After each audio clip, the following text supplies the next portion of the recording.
welcome back to another episode with Decimo Primo.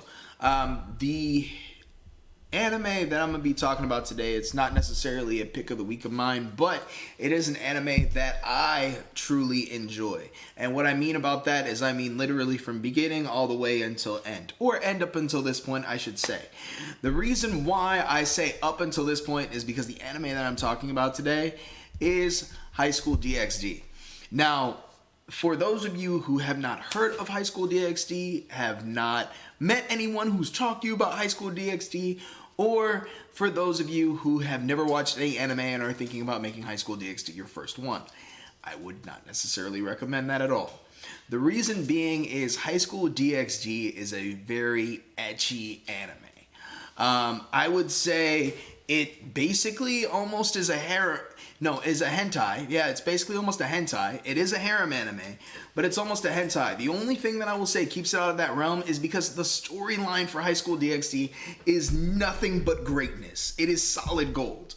The reason why I say that is because when you find an anime, a great anime to kind of compare it to whenever I say it like this would be Food Wars. Food Wars has some extremely ecchi scenes, right? But as you see the storyline unfold and how you see the cooking take place and really the artwork on how they do everything and explain the etchiness that comes about it, it doesn't take away from the storyline. If anything, it kind of adds to it in certain ways, or it kind of like is in the back of your mind, not so much in the forefront. Now, with High School DxD, that is not possible. You cannot have the etchiness in the back of your mind because of the random situations that occur.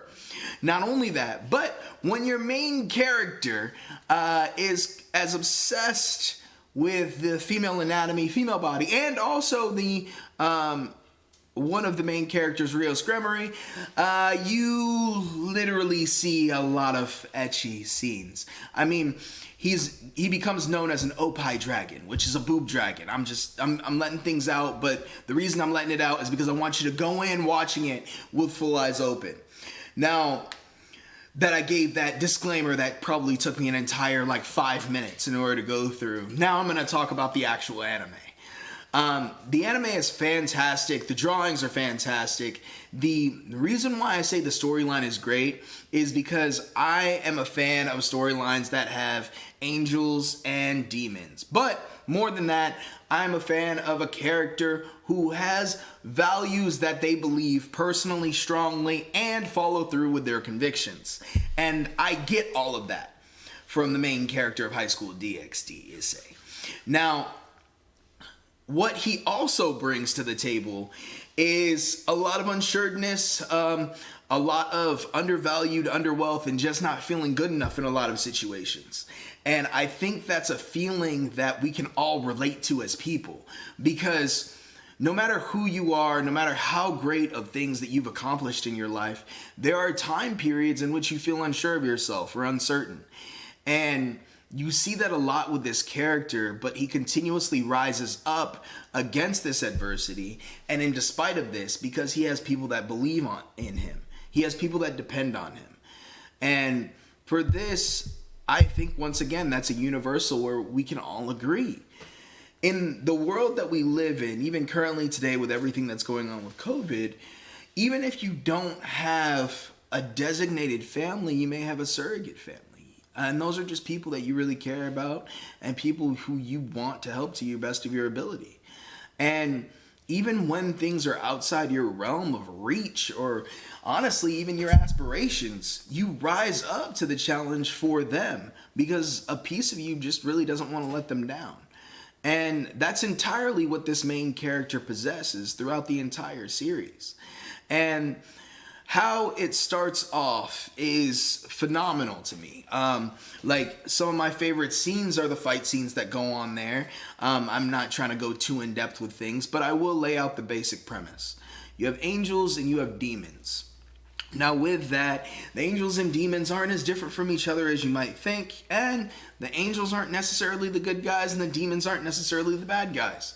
This anime completely creates a world of gray. Up can be down, down can be up. But they make you okay with it because they explain when up is down and when down is up. Now, if anyone just tuned into the last sentence and didn't hear anything else that I said, they're probably really confused right now. And I'm going to leave it there. No, I'm joking. But what I am going to go into is how they do that. So each demon, not each and every single demon, but demons who are from an elite class or designated as the elite class, they have these chess pieces. And these chess pieces they give to either demons, they could be humans, they could really be anything. And what it does is it turns them into a demon and makes them their subordinate. Now, I said chess pieces, yes. So that means you have kings, queens, bishops, knights, rooks, and pawns. Now, what makes this very different is Issei doesn't just have one chess piece. He has all the chess pieces of his category within him because that's what it took in order to bring him back from the brink of death. How am I going to tell you? Am I going to tell you how he dies? Absolutely not, because it's in the first 2 episodes and it's a scene that is pretty fantastic. Only because when you're first introduced to this anime, you literally think it's just going to be about a kid going through high school. You think it's going to be about the changes that he goes through and the situations that he's put in. And it's definitely about situations that he's put in, although how unrelatable to anyone that currently that I'm aware of, unless, people randomly ran into demons or angels. Let me know in the comments below. Interesting stories, always good for.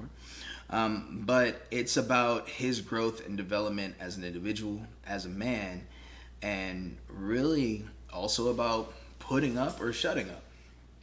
What I mean by that is a lot of times in life we say a lot of different things. We can mean them sometimes and sometimes we don't. But it's one of those situations where it becomes a put up or shut up, where you have to start to walk that line when you truly figure out who you are and who you want to be. Now, for this anime and this character, that happens quite often. And he's continuously questioned on almost every dream, every goal that he sets. Not saying he doesn't receive support, but the support that we receive from those that are close to us at times can feel like the most in the world, and at the same time can feel like the littlest.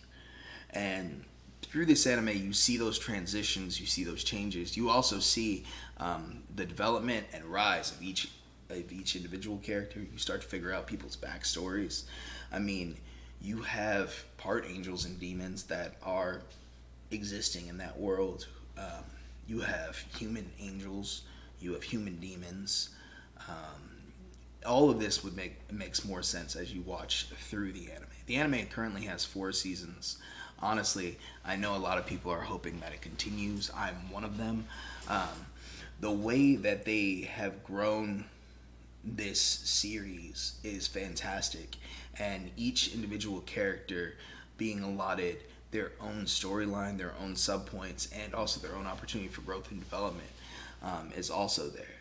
Overall, yes, it is a harem. As I've said before, if you watch my videos, you know I love harems. This is probably one of my favorite ones out of them all, besides Sekiri, which you should check out my other videos. You'll see that one coming up. But I wanted to make sure I took some time to talk about high school DXD, especially in a time period where I know there's going to be a few weeks coming up where we're going to be without anime. So during that time period, if you haven't seen it, I definitely say go check it out. Let me know in your thoughts below. And y'all have a great day. Thanks for tuning in. Peace.